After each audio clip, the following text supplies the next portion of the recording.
turtle website for this round of Passion Time. So my question was about endangered turtles and what people can do to help prevent this problem and kind of why these turtles are endangered. So on this first page, I have just a picture of a turtle and kind of saying what my website is about. And then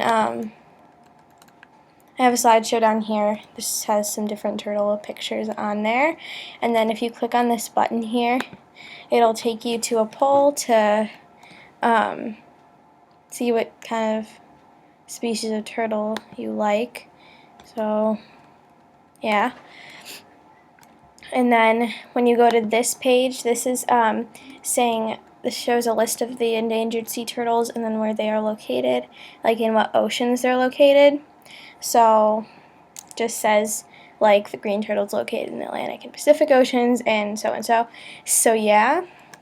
And then I have this page right here. So when you click on the turtle page, it'll just say, like, if you hover over this page, then you get to find a page about each turtle. So the first one is a leatherback turtle, and this is kind of how I did all of my pages.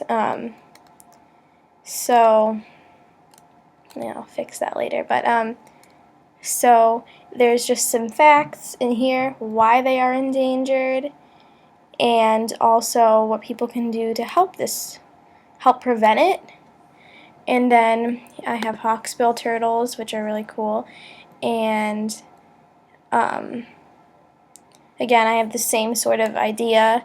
It's pretty much the same for every page, explaining why they're in danger, what people can do to help prevent it. So in this case, this turtle, they have been hunted for their shell to use in jewelry and all that kind of stuff. And they are killed for their meat, sometimes for their leather oil and perfume and ingredients used in cosmetics. And then down here it's saying, again, what people can do to prevent it, like people need to stop hunting them for their shells, and you can't really stop people from doing this because completely stop it, but it should be prohibited and that kind of stuff. So, and on each page I have a picture of the turtle and then the name of the turtle, if you didn't see when you clicked on it.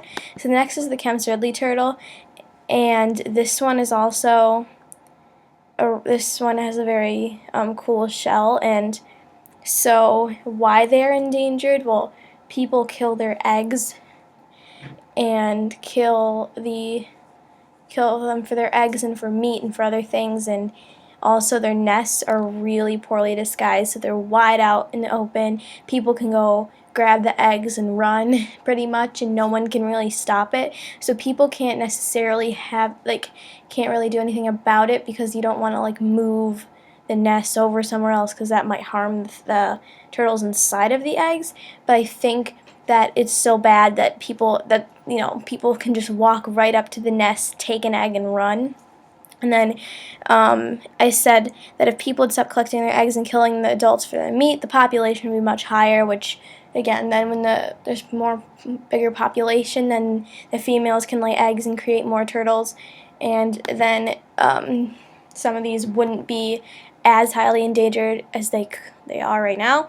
So the next one is green turtle, and this is probably the most popular turtle. Everyone kind of knows about these, and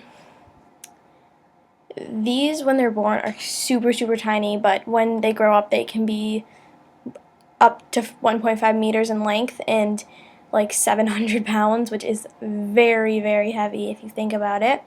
And they are actually very, very endangered. And so it says here that chemical pollution can create tumors in them, and that's horrible.